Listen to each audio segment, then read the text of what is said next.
조정은 시작됐는데 지수는 별로 안 빠지고 그 안을 보면은 정신사납게 하락 종목수가 훨씬 많고, 그리고 확실한 거는 반도체 섹터는 여전히 강하다. 추석 전까지는 어쨌든 지금 이 패턴을 크게 벗어나기는 좀 어렵지 않을까. 근데 무리하고 싶은 종목들은 들어와요 지금요. 예.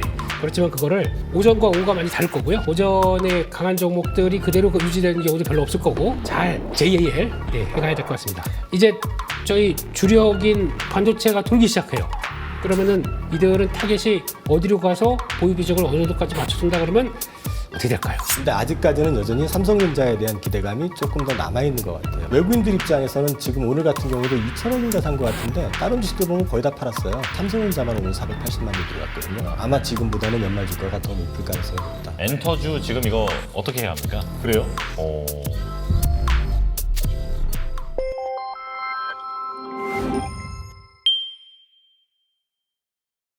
오늘 시장 어떻게 보셨는지부터 궁금합니다. 약간 좀 조용한 느낌이 좀 있었거든요.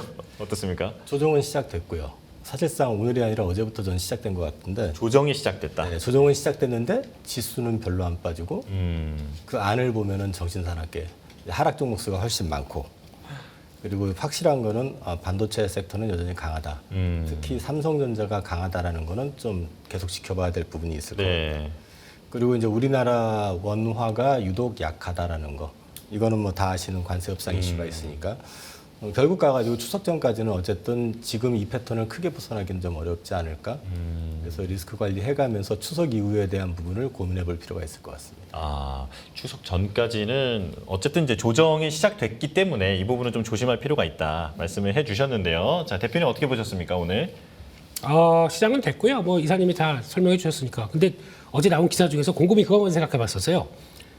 최근에 좀 이슈가 되는 것 중에 바이오의 조정을 이들이 만들었다. 주가 조작 세력들 뭐 루머 나오기 시작하면서 막 밀렸다고 그러잖아요. 네. 기사를 가만 봤더니 이들이 1년 9개월 동안 이제 뭐 7분이 분이라고 안 할게요. 네. 7명의 들이 모여가지고 했는데 한 1,000억대 모아가지고 작당을 했다. 그건 너무 좋은 표현입니다. 수익을 했었는데 수익 낸 거 한번 볼까요? 이게 수익 얼마 낸지 아십니까? 1년 9개월 동안 글쎄요. 평가 금액이 400억이고 230억 수익 냈대요. 그러면 그 짓을 왜 해요? 1년에 한 10몇 프로 번 거 아니에요? 15%도 안 되지 않습니까? 그걸 범죄를 저질러서. 네, 김민수 대표님 하루면 될 거를. 그렇죠? 저기요? 네. 큰일 나요. 그런 얘기 하지 마시고요. 절대 그렇지는 않습니다. 네. 아니, 그렇게 해 1년 내내 해서 그러니까 뭐 수만 나쁜 건 짓을 그렇게 많이 해가지고. 그러니까요. 네. 그래서 내는 수익이 1년에 15%. 야, 주식하기 어렵구나라고 생각하는데, 저희 올해 제가 의외로 뭐 이렇게 나가서 일반 저희 투자하시는 분들 본다고 하더라도 뭐 40% 수익 내시는 분들 허다하고요. 여러분들이 더 잘하시는 겁니다. 아니 지수가 40% 올랐어요. 이제 사놓고 아무것도 안 하면 되는데 뭐를 한 겁니까? 그러니까 그런 짓을 해서 그렇게 한 것보다 그냥 정도로 가도 시장에 맞춰서 가게 되면 다 수익 난다. 이거를 말씀을 드리고 싶었고요. 이번 정부가 이제 주가 조작이라든지 또 불공정 거래를 하는 경우에 폐가망신 시키겠다라고 이제 경고를 했으니까 이제 어떻게 좀 대응을 하는지 지켜봐야 될 것 같습니다. 네, 그래도 이제 벌금 2배. 네, 그러면 아무튼 그렇게 해야 됩니다. 고생해야 됩니다. 네, 네. 그런 쪽에서 조정을 얘기하는데 요즘 분위기 보니까 딱 그렇더라고요. 분기말 클로징이 일찍 들어왔습니다. 미국도 마찬가지고 우리도 그런 분위기라고 하더라고요. 그렇게 들어가면서 그러니까 분기말로 이렇게 모아갈 때는 어차피 그러면 다음 분기까지는 괜찮을 것만 남기겠죠. 이번 분기에 좀 수익 좀 남고 여기서 좀 모멘텀 좀 떨어질 것 같은 건 미리 정리를 하겠죠. 이런 과정들이 들어온다. 근데 미국이 좀 더 심하다고 합니다. 미국이 좀 더 많이 올랐기 때문에, 그래서 파월 의장의 얘기와 함께 더 들어가는 것들이 있다 보니까 이제 그게 또 촉발되긴 했는데, 그런 분위기라고 하게 되면 다음 주 한 정도쯤 결제날 때까지는 일단은 묵직할 것 같고, 근데 거기다 또 바로 연결돼서 저희도 또 연휴가 있다 보니까 연휴 얘기는 어제 많이 했기 때문에 그 정도로 해서 일단 지금은 무리하고 싶은 종목들은 들어와요 지금요. 그렇지만 그거를 잘 참아가면서 너무 무리하지 말고, 그리고 또 아마 지금부터는 완전히 오전과 오후가 많이 다를 거고요. 그리고 또 오전에 강한 종목들이 그대로 유지되는 경우도 별로 없을 거고, 네, 그렇다 그러면 오늘 오후에 강한 종목들이 물론 네이버는 좀 이따가 자세히 말씀드리겠지만 강한 종목들이 다 내일 또 강한다 보장이 없습니다. 그러니까 일단 짧게 잘 끊고, 예, 아닌 거는 때리고, 예, 그렇게 해서 잘 JAL 네, 해가야 될 것 같습니다. 네. 알겠습니다. 그럼 대표님 이제 말씀 이어서 그냥 바로 오늘 강세, 약세 종목도 한번 짚어주시면 이사님과 함께 좀 해설을 좀 해보겠습니다. 힘든데요. 네, 바로 가겠습니다. 네. 네. 하고 실시간을 좀 드릴게요. 정말이죠? 네. 그래서 일단 시장은 뭐 미국 증시 뭐 다 얘기 드렸고, 요게 달러랑 금리가 또 상승세로 탁 전환하다 보니까, 근데 이게 뭐 우리가 1,400원 갔다고 하는데16 환율이 워낙 약세의 가장 큰 요인은 제가 보기에는 뭐 여러 가지 많이 얘기를 하겠지만 딱 그 원래 달러가 96대까지 96, 97대까지 들어왔으면은 저희 원래 1,200원대 가야 됩니다. 못 갔던 가장 결정적인 이유는 국민연금이 해지를 이제 풀어서 그렇습니다. 그게 더 크다고 봐야 될 것 같아요. 그러면서 이제는 그거 가지고도 또 미국에서 이제 얘기를 못 하겠죠, 그러면. 근데 뭐 아무튼 아주 복잡한 얘기는 이제 그렇게 되기 시작해서 조금 더 그런 느낌이 있고, 거기다 뭐 장기적으로는 지금 우리 저희 돈 풀고 있지 않습니까? 예. 네, 그러다 보니까 이제는 부동산의 회의론자마저 다 예, 다 이제 걱정하고 있더라고요. 부동산 가격에 대해서. 예, 그게 자산 상승은 인플레이 동의하십니까, 위원님? 네, 부동산이 심상치 않습니다. 네, 예, 그렇습니다. 큰일 났어요, 지금. 네. 그러게 말입니다. 네, 그런 상황들이고, 아시아 증시는 일본을 빼고는 대부분 약세를 보였고, 일본도 엔화가 강세 기조인데 왜 이렇게 세요, 일본? 원래는 엔화 약세 때 그냥 반응하는 나라로 알고 있었는데, 일본 참 셉니다. 그런 쪽인 것 같고, 외국인들 현선물 매수했는데도 시장의 강도는 약하고, 거기다가 바이오 뭡니까 이거?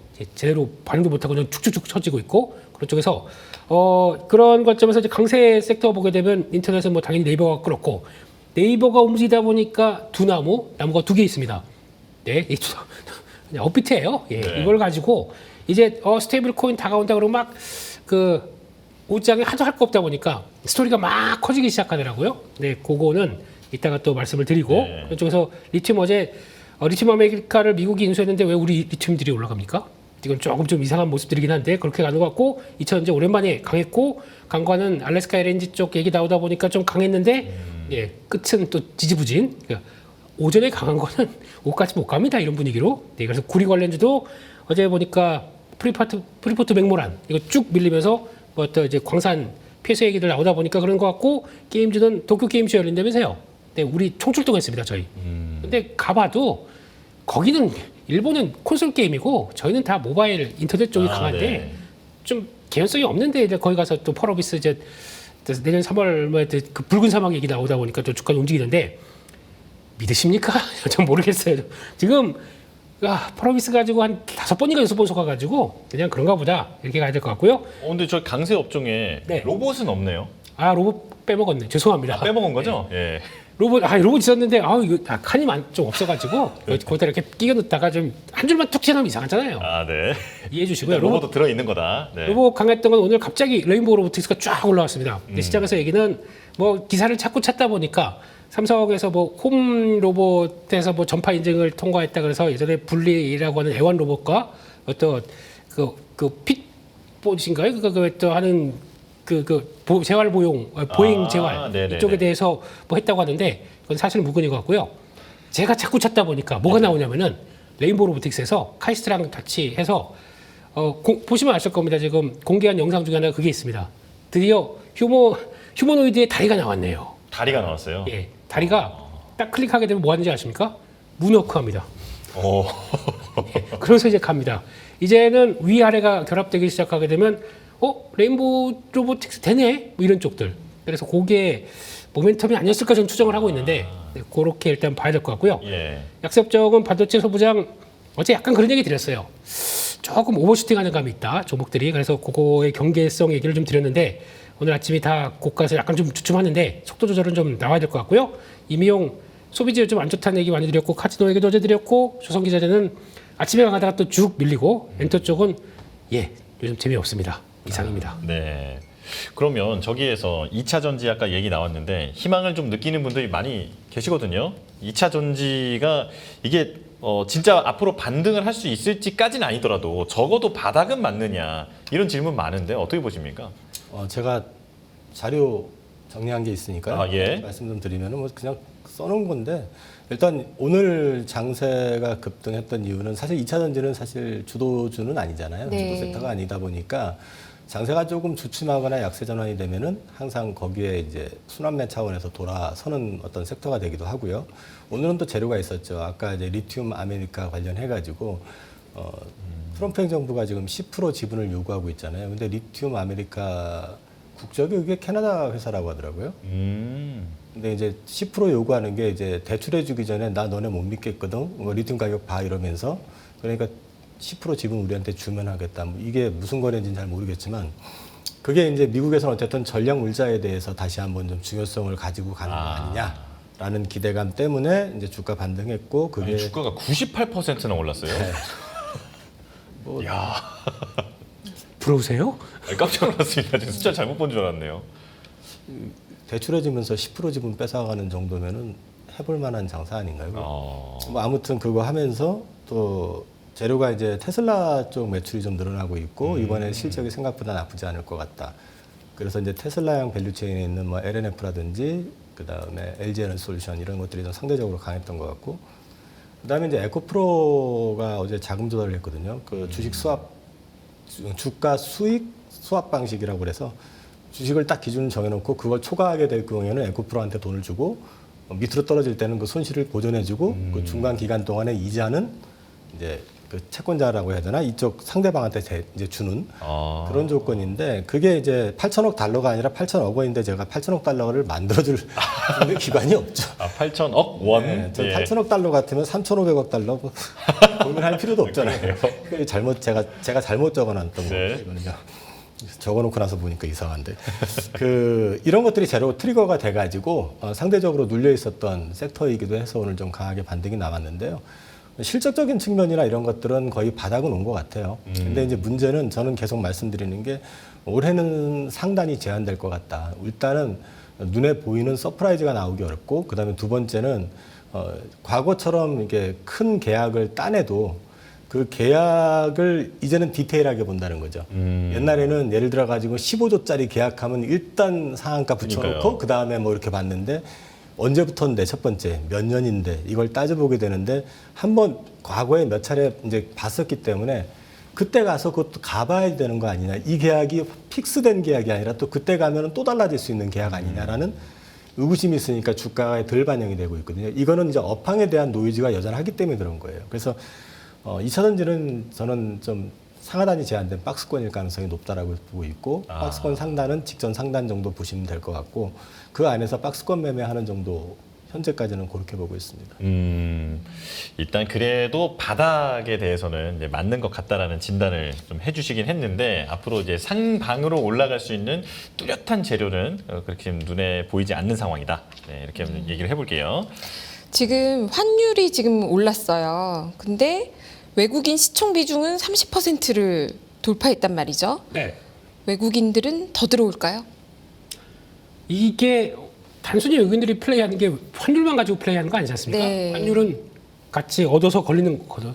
같이 이제 근데 보긴 볼 거고. 네. 네. 보는데 그거보다 더 중요한 거는 업황과 그러니까 사는 것도 딱 그렇잖아요. 좀 제한돼 있잖아요. 지금 뭐 그렇다고 뭐 공격적으로 모든 거 아까 순매수 금액 본다고 조목들 나온다고 하더라도 근소한 차를 1, 2, 3, 4위 정해진 게 아닙니다. 항상 삼성전자가 이만큼 나머지는 완전히 요만큼이다 보니까 차이가 드는 거고요. 일단 외국인들 전반적으로 보면은 항상 지난 10년 동안 올해 3월 달인가가 거의 최저였을 거예요. 그때가 30%대 무너졌다 그러면서 기사 막 나왔었잖아요. 외국인 보유 비중 줄었다 그러면서 거의 한 3개월 동안 막 무슨 뭐 5조 10조 팔고 막 그랬던 때가 그때가 28.3% 그 저점입니다. 거의. 그리고 지금이 30% 진입했으니까 보통 상단이 35% 36% 이 정도가 가장 높을 때입니다. 그러면 지금 이제 30% 넘어갔으니까 혹시나 상단까지 그렇다고 하단을 볼 필요 없잖아요. 네. 상단까지 생각한다. 앞으로 20%는 더 사겠네요.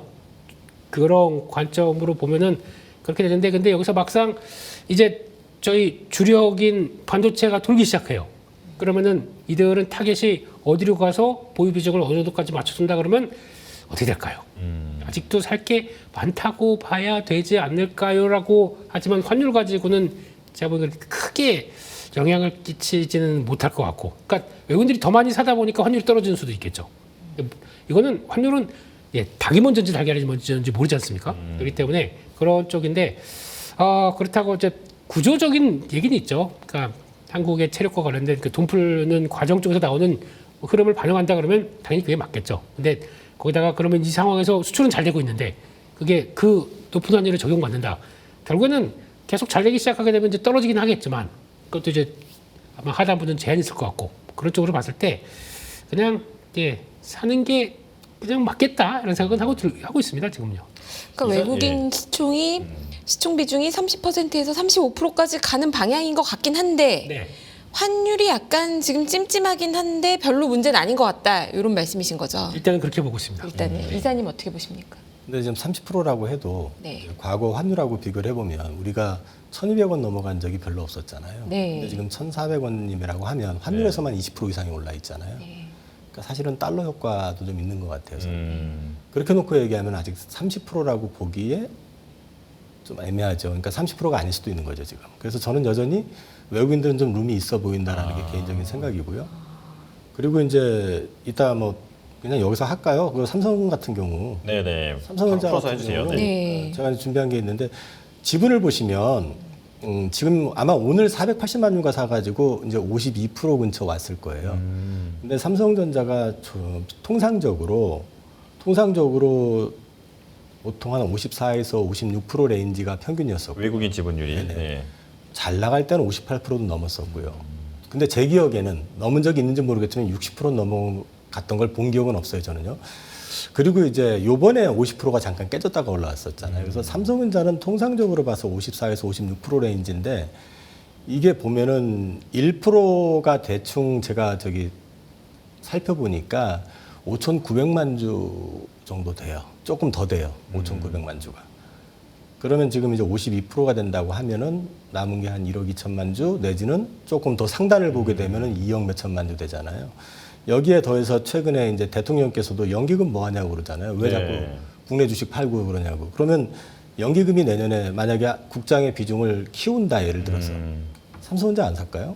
그러니까 이제 수급적인 측면에서 봤을 때는 룸이 더 있는 것 같아요. 그리고 이제 삼성전자 같은 경우 이제 반도체 어찌됐든 간에 HBM에서 이제 3등까지 내려왔지만 레거시 쪽이 돌아서게 되면은 가장 수혜는 어쨌든 삼성전자일 수밖에 없고 여기에 최근에 이제 파운드리 이슈들이 계속 나오잖아요. 적자는 나겠지만 지금 이나노 쪽에서 수주가 계속 이어지고 있고 그거를 가지고 이제 3나노, 4나노 영업을 하기 시작을 하고 그다음에 이제 밑에 레거시 쪽도 같이 확장을 시키게 되면 그쪽은 계속해가지고 적자가 줄어들 가능성이 높거든요. 그렇게 되면은 삼성전자 지금 내년 같은 경우 하이닉스하고 실적 비슷하게 보는 데도 되게 많아요. 예. 그런데 왜 그런 식으로 따지면 시가총액은 또 비슷해야 정상인데 여전히 하이닉스가 낮잖아요. 그렇죠. 근데 이제 그 부분은 이제 해석을 어떻게 해야 되느냐. 여전히 삼성전자에 대한 HBM 기대감이 있고, 그다음에 이제 파운드리가 좋아졌을 때 어떤 밸류에 대한 기대감도 붙어 있고, 그다음에 이제 사업 다각화가 돼 있잖아요. 어쨌든 사업 포트폴리오가 하이닉스는 지금 반도체 올인이고. 네. 그 차이가 있다 보니까 그런데 결국 가가지고 진짜로 HBM에서 독주한다 그러면 삼성하고 하이닉스는 계속 갭이 줄겠죠. 근데 아직까지는 여전히 삼성전자에 대한 기대감이 조금 더 남아있는 것 같아요. 그래서 외국인들 입장에서는 지금 오늘 같은 경우도 2천억인가 산 것 같은데 다른 주식들 보면 거의 다 팔았어요. 근데 삼성전자만 오늘 480만 주 들어갔거든요. 그러면 500만 주 잡으면 그것만 해도 한 3천억 이상 되잖아요. 네. 결국 삼성전자 샀다는 얘기거든요, 지금. 그래서 이제 9월 말 포트폴리오 리밸런싱도 있지만 또 그 10월 추석 앞두고 외국인들도 조금 이제는 이제 부족한 부분을 채우려고만 하는 거지 이걸 확 늘리려고 하는 것 같지는 않고 그 기간 지나면서부터 아마 조금 더 다시 한번 조정을 더 길게 갈지언정 어쨌든 간에 저는 연말까지는 아마 지금보다는 연말 주가가 더 높을 가능성이 높다. 저는. 지금 외국인 기관은 삼성전자를 샀지만 개인은 팔고 계신단 말이에요. 그리고 52주 최저가를 봤더니 작년에 11월 달에 49,900원이었습니다. 세상에 5만 원 밑에 지금 4만 전자를 우리가 봤었단 말이에요. 1년도 안 됐어요. 그때도 지금 들어가면 안 된다 뭐 이런 얘기도 나오고 했었어요. 85,700원인데 전고점이 88,800원이에요. 지금 사라고 하냐고 이제 시청자분들이 원성이 자자하세요. 이제 와서 사라고 하냐. 탈출해야 된다. 이런 상황에서 88,800원 바로 뚫고 간다고 보십니까? 저는 기간 조정 나올 수 있다고 보는데 사실은 어쩌면 지금도 기간 조정 중일 수도 있어요. 장중에 보면 1% 정도 빠졌다가 다시 또 수급 들어와서 채우고 이러는데 저도 사실은 좀 가격 조정이 나왔으면 좋겠는데 생각처럼 세게 받지를 못할 것 같아요. 지금 이 수급 이슈 때문에. 근데 최소한 옆으로라도 좀 기어주는 그림이 나오면은 저는 더 늘릴 생각이 있습니다. 예. 조금 전에 그 외국인 지분율 말씀을 하셨는데 지금 뭐 찾아보니까 삼성전자가 이제 51.35%로 어제까지. 그렇게 그쵸. 오늘 장마감 기준입니다. 네, 오늘 장마감 기준으로.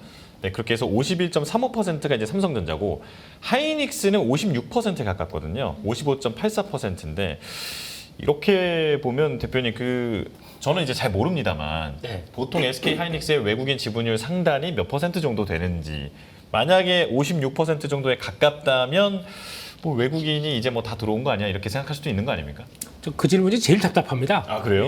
그런 때마다 하이닉스 상단이 얼마 안 남았으니까 하이닉스 다 왔다. 그리고 뭐 이 부분이 거의 고점 부분입니다. 하이닉스는. 그리고 또 삼성전자 아직 한 7, 8% 포인트 더 들어가냐 보니까 아직 삼성전자가 더 올라야 된다. 말도 안 되는 얘기 그런 걸로 따져서 주식 그렇게 다 분석했는데 그거 이렇게 그래요? 돈을 못 버시면 죄송합니다. 예. 그래서 돈을 못 벌었나 봅니다. 아니, 그런 거 아니고요. 그거는 그 중에 나타나는 현상 중에 하나고 그럼 거기서 만약에 하이닉스가 이만큼 왔다고 해서 외국인들이 안 살까요? 그건 아닌 것 같고요. 또 만약에 그럼 넘어가면 어떡할까요? 만약에 60%, 70, 만약에 60% 이상 넘어갔다. 그러면 그걸 가지고 단순한 사실 때문에 과거의 통계 때문에 그거 제가 눈이 강조드렸어요. PBR 가지고 매매하다가 다 망한다고요. 그거는 하나의 시장에서 나오는 하나의 기준일 뿐이지 성장주의 개념으로 들어갔다간 지금 제대로 네, 그렇습니다. PBR은 그냥 나오는 기준이고 나오는 기준은 아 그렇구나라고 하지만 시장이 움직이면 시장이 더 맞는 거지 그걸 가지고 해서 PBR 3배까지 갔는데 비싼 주식 그랬다가 지금 하이닉스 55원대 다 털렸어요. 그렇게 매매하시는 거 아닙니다. 네. 그런 것 같고 일단 제가 보기에는 삼성전자가 올라갈수록 하이닉스는 더 싸집니다. 그걸 잘 생각을 하셔야 돼요. 상대적으로 그렇습니다. 밸류에이션이 싸진다는 네. 거죠. 그러니까 그 사이에는 그러면 만약에 삼성전자가 쭉 올라간다 그러면 하이닉스는 점점 약간 좀 이쪽만 보고 있겠죠. 격차를 금방 또 복구합니다. 그렇기 때문에 지금은 둘 다 갖고 있는 게 제일 좋아요. 제 느낌은 그래요. 뭐 이런 사이클 돌아오고 거기다 이제 뭐 삼성전자가 좀 뭐 매출 구조가 다양화돼 있다고 하는데 돈 못 버는 솔직히 돈을 버는 게 중요한 게 아니라 저희 투자할 때는 뭘 봐야 되냐면 수익성을 봐야 됩니다. 수익성이 솔직히 가전 팔아서 얼마 그게 없는 사업이 나요 그건요. 어차피 다 중국한테 잠식당할 텐데 그렇게 그러면요 네. 바로 이어서 이걸 여쭤볼게요. JP모건에서 메모리 4년 슈퍼사이클 진입했다. 요거를 김민수 대표님께서 준비해 오셨다고요. 근데 요즘 정말 우리 이런 거 믿어야 돼요. 뭐 윈터 이즈 커밍 이런 거 여러 번 얘기했고 이제는 슈퍼사이클 진입은 믿어도 됩니까? 그 형님들이 네. 겨울은 겨울인데 따뜻한 겨울이래요. 목표가 올리지 않았어요 최근에? 다 올렸고요. 모건 스탠리가 먼저 올리고 그리고 JP모건이 올렸는데 JP모건이 더 세게 올린 것 같아요. 뭐 순서로 따지자고 하게 되면 CT가 제일 먼저 올렸고 네. 그다음에 UBS가 형 나도 그랬고 제일 나중에 점점 세게 올립니다 지금. 모건 스탠리가 이거 어떡하나 고민하다가 겨울이라고 주가는 계속 올라가는데 어떡하나 뭐라고 얘기를 해야 되나 하다가 이제 안 되겠다. 겨울 스토리는 빼고 싶지가 않아요. 예, 겨울형 배용준 형님이십니까? 겨울연가에서 딱 버티다가 또 따뜻한 겨울이라고 이런 얘기를 하시는데 그렇습니다. JP모건 한번 보겠습니다. 이쪽에서도 제 기억으로는 4년 동안 메모리가 업사이클이 된다? 이런 기억은 없거든요. 그러면 네. 4년이라는 얘기는 지금 최소 그러면은 그러니까 보통 메모리 사이클 하게 되면 2년에서 2년 반 그리고 좀 짧아지는 걸로 알고 있었는데 만약에 이게 현실화된다 그러면은 AI가 가져오는 변화가 아주 막대하고 무지 크구나 쪽으로 생각을 할 수밖에 없겠죠. 그러면 그게 맞다고 하게 되면 지금부터 찾아오는 이 추론에 대한 반도체 시장은 우리가 생각한 것보다 상상 이상으로 무지무지하게 크구나라고 생각할 수밖에 없는 거예요. 근데 그게 다가왔을 때 가장 메모리도 이제 들어가는 이제 데이터 센터 뭐 AI 연산 쪽에서 같이 동반 크고 여기서 빠진 것 중에 하나가 또 AI 서버 쪽에 들어가는 것들도 있을 거고, 그다음 또 AI가 연산뿐만인 게 아니라 이제 AI 기기들이 탄생할 거 아닙니까? 다음 주 가게 되면 삼성전자가 드디어 프로젝트 무한 언팩 행사한다고 하더라고요. 시장에서 별로 얘기가 안 나옵니다. 조용히 할 것 같아요. 벌써 한 두어 번 한다 그러다가 이래 버리고 한다 그러다가 조용히 넘어가가지고 이번에도 기대는 하고 있는데 한번 나오는 거 보겠습니다. XR입니다. 네, XR은 항상 AI가 주도가 돼서 해야 되는 환경으로 봅니다. AR이나 VR 같은 경우는 그냥 다른 시각 기술이라고 한다고 하더라도 XR은 AI가 필요합니다. 네. 그걸 어떻게 또 얘기를 하느냐에 따라서 그런 기회가 생기면 생길수록 더 저희는 주변에 디바이스가 더 많아지는 거죠. 네, 이런 쪽으로 봤을 때 뭐 가능성은 있다고 열어놔야 될 것 같아요. 좋은 얘기 나왔을 때 그에 대해서 이제 픽처를 그려갈 때 하나의 시나리오 쪽으로 보는 건 맞겠다라고 봐야 될 것 같고요. 거기다가 이제 루빈에서는 기존 대비해서 4배, 기본이 1기가라고 얘기하는데 이렇게 되게 되면 4배의 메모리가 증가한다. 네, 일단 알겠습니다. 그렇게 봐야 될 것 같고요. 그래서 지금 HBM4를 저희가 이제 모건 스탠리가 지적했던 게 그거 아닙니까? 들어오게 되면 삼성이 들어오게 되면 이거 공급자가 추가로 들어가다 보니까 가격 떨어진다. 맞아요. 지금 그런 얘기를 안 합니다. 네. 공급이 제한된답니다. 그렇기 때문에 오히려 35% 가격 프리미엄. 그러니까 이걸 왜 정했냐면은 하이닉스가 이번에 엔비디아랑 협상 보면서 자 HBM4는 30% 빠! 했더니 엔비디아가 형 잠깐 야 왜 이래 이렇게 세게 불러 그러면서 자꾸 삼성전자 끼워가지고 뭘 좀 낮추려고 하는 거잖아요. 근데 여기선 35%를 부르네요. 그렇다는 얘기가 그게 나올 수 있는 근거가 하이닉스에서도 제시했던 30%가 그런 의미가 아닐까라고 생각을 하고 있는 거죠. 요거는 이제 앞으로 돌아가는 상황들을 봐야 될 것 같고요. 그래서 지금 그런 쪽에서 나머지 봤을 때 지금 사이클 상승은 한 2027년까지 나온다. 근데 저는 아직은 모르겠습니다. 아직 이것까지는 그냥 그런가 보다 생각하고 주변 변수를 체크해야 될 것 같은데 저라면 일단 내년 중반 여기가 고비인 것 같아요. 그러니까 2년 그러니까 시작했던 사이클에서 2년으로 친다고 하게 되면 그러니까 보통 사이클이 짧아진다라고 생각하게 되면 그러면 내년 여름 정도가 이제 중요한 분기점이 될 텐데 그것까지 무시하고 이런 쪽으로 이제 수요가 여기서 이제 중요한 건 P와 Q 쪽에서 Q가 이제 계속 폭발적으로 늘어나는 걸 확인해야 되겠죠. 그게 확인되게 되면 더 늘려야겠구나 라는 생각도 하겠는데 일단 지금은 이제 그 정도까지 보고 다음을 또 가야 될 것 같고요. 그런 쪽에서 ESSD 얘기가 상당히 많이 나오죠. 네, 그래서 SSD도 그러니까 원래는 SSD로 가다가 지금 HDD로 다시 돌아가고 시작해요. 데이터 센터가 막 폭발적으로 커지다 보니까 그렇기 때문에 요거 이제 동반적으로 큰다 그러면 이제 낸드가 또 폭발하는 거죠. 네, 그런 쪽에서 만약 얘기가 나온다 그래서 이것까지도 원래 낸드는 그냥 그거였습니다. 그냥 뭐 적자만 보면 돼 이건. 그런데 이게 막 돈 벌기 시작해요. 그래서 그러니까 가격이 7%가 올라간대요. 저는 근데 이거는 조금 보수적으로 본 것 같습니다. 다른 쪽에서는 두 자릿수까지 많이 보거든요. 그래서 그렇다라고 하지만 필수제로 보기는 아직 조심스러움. 그러니까 요거까지 만약에 변한다 그러면 또 뭔가 확 변하겠죠. 그런 쪽으로 봐서 일단 탑픽 순위를 JP 모건은 SK 하이닉스를 1, 삼성전자 2, 나냐를 3 이렇게 봅니다. 근데 왜 마이크론은 안 들어가 있죠? 그러니까요. 네, 마이크론 정도는 빼버려 뭐 이런 느낌인데 근데 여기서 나냐는 아직까지 영업이익률 기준으로 따진다. 저 밑에입니다. 근데 그것마저 이런 4위 업체가 돌아설 것만큼 생각한다는 하게 되면 얼만큼 메모리 사이클이 강력하다 이걸 얘기하는 거겠습니까? 그래서 그거로 보고 있다는 쪽인데 그 정도로 보고요. 예, 그래서 뭐 나머지는 뭐 다 말씀드렸던 거기 때문에 목표 주가 상향 46으로 올렸고 삼성전자 10만 원. 근데 다들 삼성전자는 11에서 거기서 그러니까요. 그렇게 이제 가이드라인이 맞춰져 있더라고요. 근데 하이닉스는 자꾸 이러면 더 올라가는 것 같고 그래서 자, 하여튼 뭐 그렇습니다. 그래서 분위기는 상향률로 보게 되면 하이닉스가 좀 더 높아요. 근데 그런 쪽에서 그러면은 그들은 그러니까 삼성전자는 저희는 PBR 기준으로 많이 따지는데 그들은 실적 기반으로 따진다는 게 분명히 드러나는 거죠. 그래서 그거는 이제 보시면 좋겠다라고 이 정도까지 봐야 될 것 같습니다. 네. 이 삼성과 방금 이제 목표가에 들었는데 이건 이제 이사님 어떻게 생각하시는지 궁금한데요. 삼성과 SK 하이닉스 그 상방이 저 목표가에 나오는 숫자들을 보면 확실히 하이닉스가 조금 더 여유를 좀 주는 것 같긴 하거든요. 그러니까 밸류는 하이닉스고요. 뭐 누가 뭐래도 밸류가 제일 싼 지금 반도체 업체니까 밸류는 하이닉스고 대신 수급은 지금 삼성이라고 저는 보고 있거든요. 네. 그래서 지금 저도 그 7월 달 하이닉스 한참 버벅거릴 때도 하이닉스가 탑픽이라고 계속 말씀을 드려왔었고, 근데 이제 제가 9월 중순 넘어가면서부터 수급상으로 지금 삼성전자가 조금 더 유리할 수 있다는 말씀을 드리고 있는데, 일단 저는 삼성전자 수급을 계속 좀 모니터링할 필요는 있다고 봐요. 근데 이제 삼성전자는 올라가면 올라갈수록 또 이제 밸류 부담은 분명히 생길 거예요. 근데 이제 하이닉스가 지금 가격대를 깨는, 그러니까 상단을 높이는 어떤 그 트리거가 나온다는 거는 결국 제 생각에는 엔비디아하고 26년 계약 이게 이제 확정이 돼서 나올 때 어느 정도 그러면 이제 그걸 보면 대충 삼성이 뭐 어느 정도 HBM4에서 영향을 보여줄지 이런 것들도 가늠이 될 거기 때문에 그때 전후되면은 또 SK 하이닉스 쪽에 좀 트리거가 있을 가능성은 있죠. 알겠습니다. 자, 그러면 이제 반도체 얘기 한 요 정도까지만 들어보고 네이버 오늘 시장에서 네. 아마 가장 뜨거웠던 주제가 아닌가 싶습니다. 이사님께 먼저 부탁을 드릴게요. 지금 네이버 파이낸셜하고 두나무 이거 무슨 일이 있는 겁니까? 일단 시장이 좀 흥분한 측면이 있고요. 왜 최근에 지금 이번 주 들어와가지고 그런 게 자주 보이는데 시장이 뭐 나왔다 하면 일단 덮어놓고 질러버리는 그런 느낌이 좀 들거든요. 네. 그 며칠 전 엊그저께였나요? 그 셀트리온도 그 일라이릴리 공장 4천억 개 인수했다고 갑자기 주가 폭등을 했었잖아요. 네네. 뭐 여의도 주변 쪽에서 막 콜콜 여기서 막 돌고 난리가 났었어요. 근데 그 다음 날 또 바로 아니라고 또 팔자는 또 얘기도 나오고 막 그랬는데.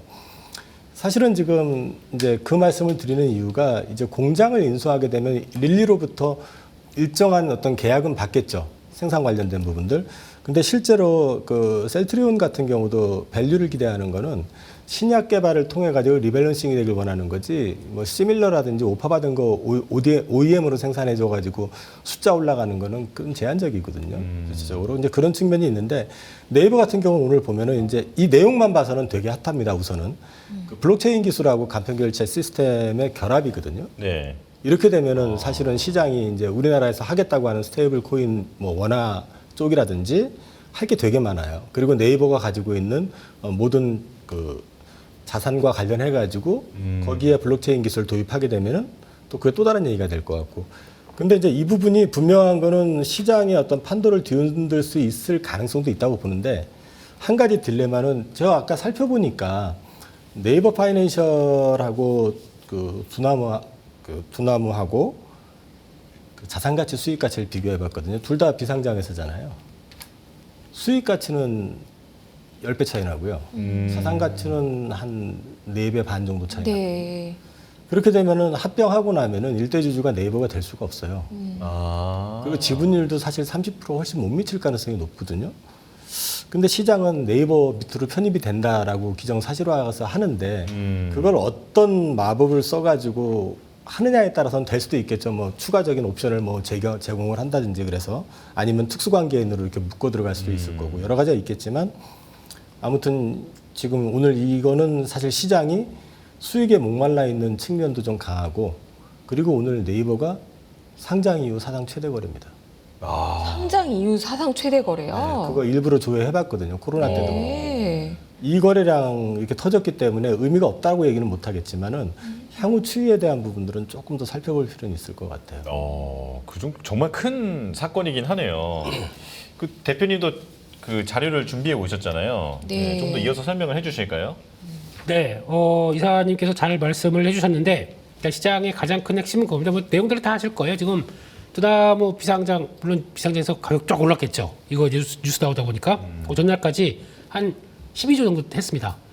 연간 1조 정도 벌고요. 그러니까 저희가 얼마나 업비트를 열심히 하다 보니까 두나무가 그렇게 나무 두 개가 더 큰 겁니까? 네, 그렇게 만든 거고 거기서 뭐 만약 1조 하셨죠? 아니 아닙니다. 또 뭐 연간 영업이익이 1조라고요? 순이익이에요, 순이익. 순익. 네. 그러면 네. 근데 이거를 계속 얘기가 나왔던 부분이에요. 두나무 참 싸다. 뭐 이러면서. 근데 그랬지만 뭐 비상장이다 보니까 뭘 어떻게 할 수도 없었고 그런 쪽에서 이게 가장 핵심인 것 같아요. 지금 시장에서 얘기는 50%만 편입해도 아까 이사님이 말씀하신 거죠. 제가 보기에는 50% 못 갑니다. 네. 김홍집 그 누구죠? 그 일대 주주 송치영 의장 아닙니다. 말고 두나무요. 두나무. 이름 있었는데 하여튼 그건 넘어갈게요. 네. 네. 까먹었습니다. 근데 요거가 된다고 하더라도 최대 30% 정도로 생각합니다. 저는. 송치영 의장이 맞을 텐데요. 네. 맞나요? 일대주주가 송치영. 네. 네, 잘못 봤나요? 예, 하여튼 넘어가겠습니다. 모르는 건 죄송합니다. 네. 예, 잘못 봤습니다. 예. 그런 쪽으로 봤는데 그게 이제 3천억 정도로 기여가 된다고 하게 되면은 이제 그때부터는 이제 밸류가 조금 좀 바꿔지기 시작할 것 같은데 일단 지금은 야 10조짜리 들어온 게 어디냐? 네이버 지금 시총이 50조인데 이러다 보니까 지금 여러 가지 변화가 나오는 거죠. 40조인가요 지금? 네이버 시총 40조. 예. 네. 그쪽에서 그 정도까지 들어오다 보니까 거의 변화가 들어온 거죠. 그래서 이런 거 갖고 얘기하더라고요. 뭐 코인베이스가 76배, 로빈후드가 73배면은 네, 시총 40조입니다. 40조. 예. 그만큼 뭐 이렇게 비교를 하는 것 같은데 이거는 조금 좀 말이 안 되는 거고요. 그럴 거면은 네이버 미국 가서 성장하면 될 거 아닙니까? 왜 한국에 와가지고 밸류가 싸다 이런 얘기하면 그거는 뭐라고 할 수가 없는 거예요, 그건요. 그런 쪽에서 이 얘기 많이 나왔습니다.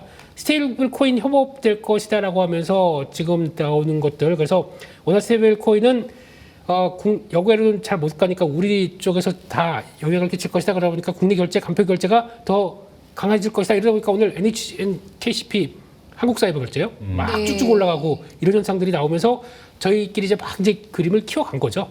그런데 중요한 거는 이거 누가 받아준대요? 아직 지금 한국은행 입장으로는 은행 쪽, 은행도 그랬어요. 불러다가 스테이블 코인 우리 진행은 하는데 하기 싫은 사람들 빠져라. 아예 그냥 대놓고 그렇게 얘기를 했거든요. 그러면 일단은 은행 쪽으로 들어오는데 네이버가 그러면 그쪽으로 들어가서 뭘 하겠다라고 했었을 때 한국은행 반응이 어떻게 나올지 아직 모르겠습니다. 네, 그런데 물론 하게 되면 하겠죠. 근데 그쪽에서 밑으로 이제 이제 결제 시스템 다 갖고 있고 하다 보니까 확장성은 있다라고 해서 이것까지 막 들어간 건데 아직은 잘 모르겠습니다. 이건요. 네, 그렇게 해서 뭐 비즈니스 모델까지 쭉 나오는 것 같은데 결론적으로는 지금 요거 또 나오면서 얘기가 많이 나온 것 같아요. 그래서 스테이블 시장 규모를 올해 2023년도가 2조 정도가 됐다는데 스테이블 코인을 써요 지금요? 잘 모르겠습니다. 근데 벌써 이거 잡혀 있네요. 근데 그게 쭉 가면서 한 2030년 가게 되면 33조. 그러니까 지금보다 예상 대비해서 한 5배는 커질 것이다. 라고 하다 보니까 거기서 나오고 있는 업비트와 네이버의 스테이블 규모를 보게 되면 거기서 한 5조 정도를 보다 보니까 없는 데서 거기서 잡는다라고 하다 보니까 또 밸류를 막 또 줘야 될 것 같다. 뭐 이런 식으로 나오다 보니까 지금 확장됐다고 봐야 할 것 같은데 가장 근본적인 논란은 첫째, 부인했어요. 일단은요. 아직 확정된 거 없다. 맞아요. 그래서 예, 지대응을 하는 사업에 대해서는 얘기할 것이다. 근데 지금 시장은 먼저 갔고요. 두 번째, 아까 스테이블 코인 관련된 쪽에 막 또 시나리오 막 커지는 거는 아직 한국의 입장이 모르겠습니다. 어떻게 될지 확인해야 될 것 같고. 그다음에 세 번째, 보통 한번 이렇게 딱 붙게 되면 아까 그런 얘기도 드렸잖아요. 오전에 강한 종목이 오후에 다르고 이런 종목이 또 내일까지 강하냐. 제가 보기에는 오늘 딱 저항에 딱 턱걸이하고 끝났습니다. 예. 보통 이런 경우는 내일 만약에 간다고 하더라도 일반적인 케이스는 개파락 나옵니다. 이런 일반적인 케이스. 예, 그런 게 많고 아니면은 만약에 간다고 하더라도 내일 쭉 달리게 되면은 바로 책임을 나올 것 같아요. 그래서 일단은 뭐 나오는 상황들이나 네이버 입장이나 이런 거 쭉 한번 지켜보시고 그 다음에 큰 그림은 제가 마음이 급해요 지금요. 그러다 보니까 움직인다 이야 가자라고 하시는데 너무 그러실 필요는 없을 것 같고요. 확인하고 그 다음에 어느 정도 정리가 되는 거 보면서 아까 말씀드렸던 이제 지분 구조가 얼마큼 뭐 최대 50%까지 반영되느냐 아니냐 이거까지도 또 민감하게 바뀔 수가 있으니까 확인하고 그 다음에 해도 됩니다. 너무 지금 이제 수익률 게임에 동참해야지 달리는 열차에 올라타라 이거 안 하셨으면 좋겠습니다. 그냥 우어우어 해가시면서 보셔도 될 것 같습니다.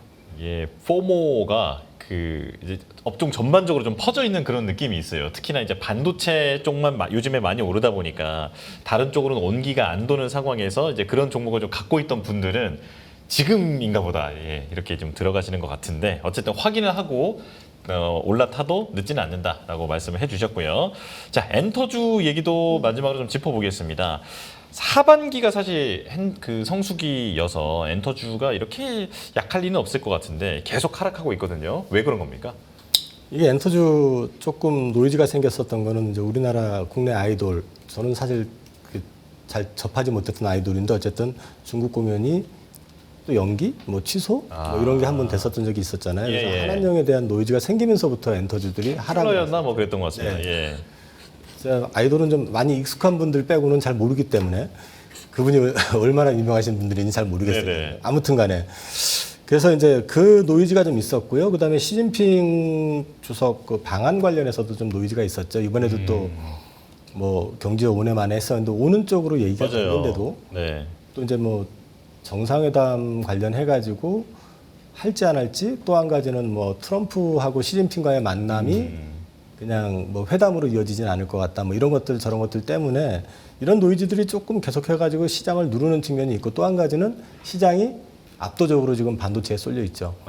반도체에 쏠려 있고, 그다음에 오늘 뭐 어제 오늘 불게 맞았지만은 바이오 섹터라든지 또 이런 쪽으로 이제 많이 포트가 좀 정해져 있었잖아요. 그러다 보니까 상대적으로 좀 눌려 있는 측면은 있는 것 같은데 기회는 있을 것 같아요. 근데 요거는 이제 저점을 언제부터 잡아가느냐, 그거는 조금 고민은 해야 될 것 같아요. 방시혁 의장이나 이런 문제는 다 소화가 된 건가요? 방시혁 의장 때문에, 아니 그렇게 얘기하면 안 되지. 아무튼 그 하이브 주가가 상대적으로 좀 약한 거는 그쪽으로 보셔야 될 것 같고요. 지금 가만히 보시면은 SM 같은 경우도 이제 중국 쪽에서 제일 강하다, 인프라 구축이 잘 돼 있다 하는데도 SM도 주가가 별로 좋지 않거든요. 그래서 이런 것들이 전반적으로 자리를 하고 있는 것 같거든요.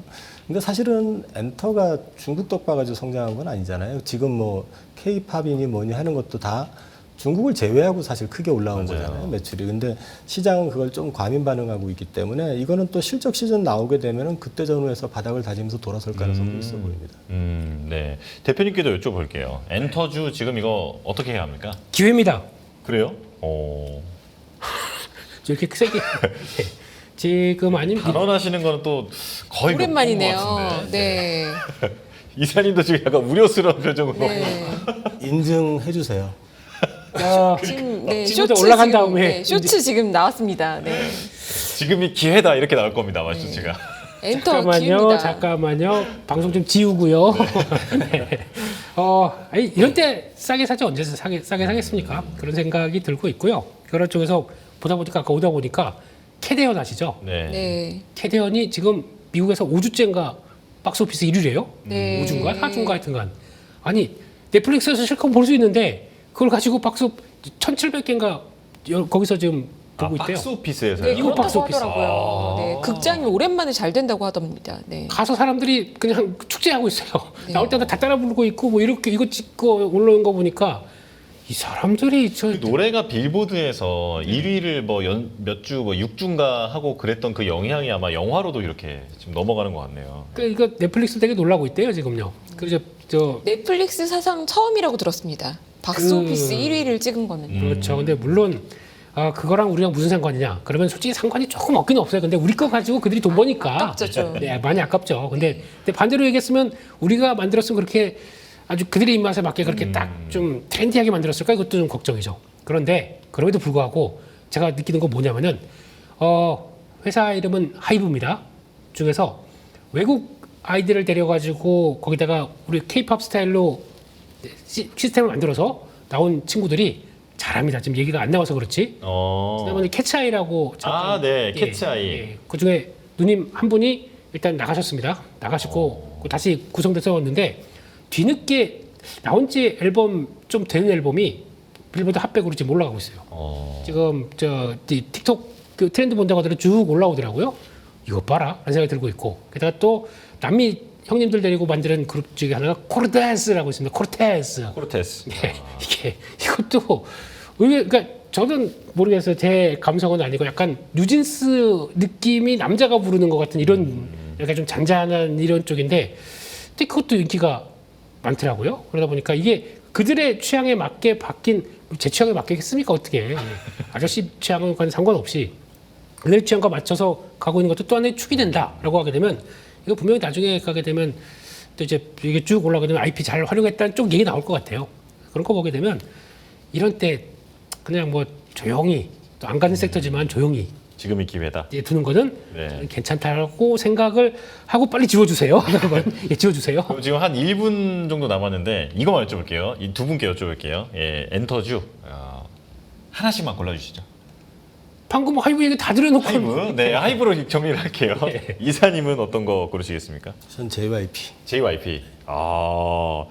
좋아요. 네, 지금 이렇게 끝내야 오히려 대결 몇 대 몇? 관심이 더 많이 나올 것 같아요. 이거 나중에 뭐 내기라도 한번 네, 되게 좋지 않을까. 그래서 되게 신나셨네요, 앵커님. 아니, 오랜만에 김민수 대표님 이렇게 말씀하실 때는 잘 들을만 하더라고요. 그러니까요. 네. 자, 이사님께서는 큰일 났네. JYP를 또 선택을 해주셨고요. 네, 저희가 이제 다음에 왔을 때 얼마나 수익이 나는지 한번 여쭤보도록 하겠습니다. 모든 판단은 투자자 본인의 결정입니다. 맞습니다. 주의가 네. 필요합니다.